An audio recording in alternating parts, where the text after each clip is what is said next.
Yo, it's man Jay. This is Mr. Bailey. Cabby, you are now listening to Potato Salad Radio Show at 88.1 FM CKDU. What's up, PR? Is environment and the pursuit of a sort of an intersection of social justice and climate justice, is that now something that increasingly is where you want to put more of your time and energy, 100%. more of your passion? Is it becoming something you're almost seeing, hey, this is what I should be doing, like career-wise or that kind of thing? Is that, okay. So. Definitely.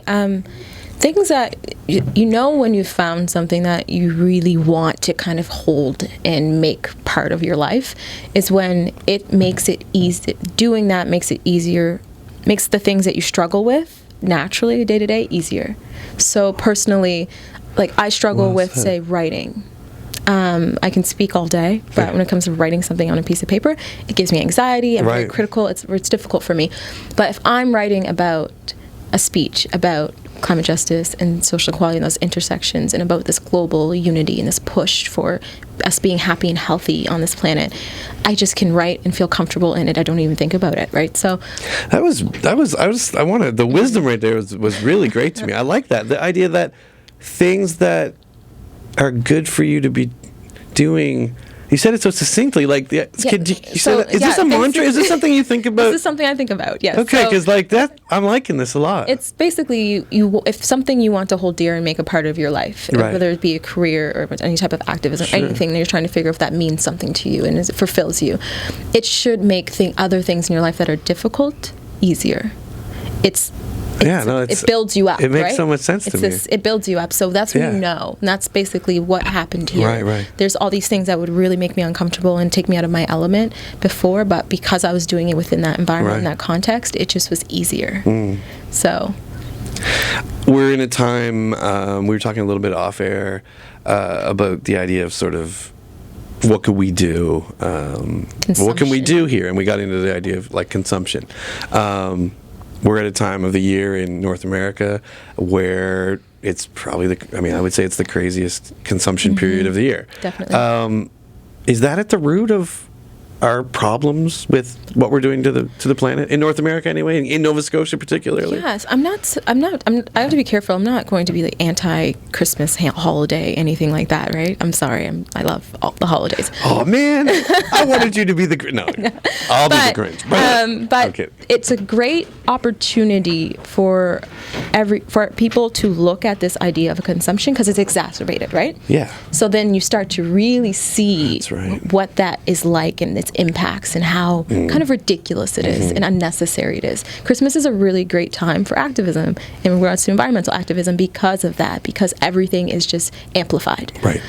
So that's where I think there's value in this idea, this madness of the holidays, right?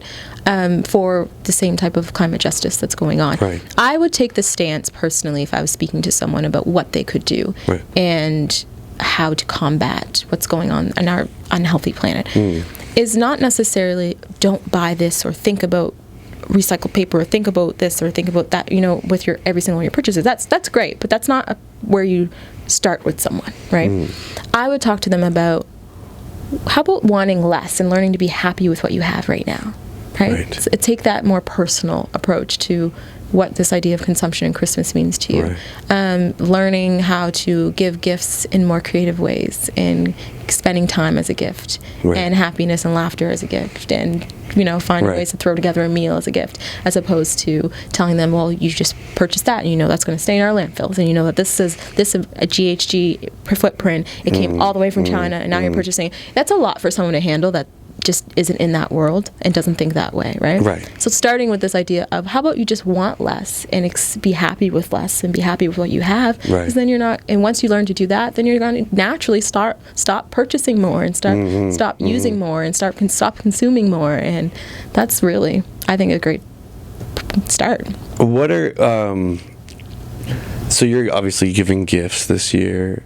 Is it something where you're looking like local and sustainable? Like, are these things you're looking at though? Like for people that do want to do that, is that a thing? Like, think about where this is coming from and kind of like. Definitely, the integrity is a big part of what you do. If you're in the field that I'm in, you know, the EIC speaks about that consistently. We have to live and have integrity, but that doesn't mean that we have to go above and beyond. I feel like. I think it's kind of like. You know, there's a balance. Not useful in a way. It's exactly. like too. To be too extreme, you want to be approachable. It's not a model someone can follow. Exactly. So with me, I just really, personally, I'm going to buy local and I'm going to purchase. I think the stuff's just cooler anyways than people would rather. They'll like my gift more. It's a little selfish, I guess. Yeah. But also. You win Christmas. Yeah, I like winning Christmas. I have a niece and a nephew who they're 4 and 6, so Christmas. So you got to win. I have like I understand. It's a big battle in my house, yeah.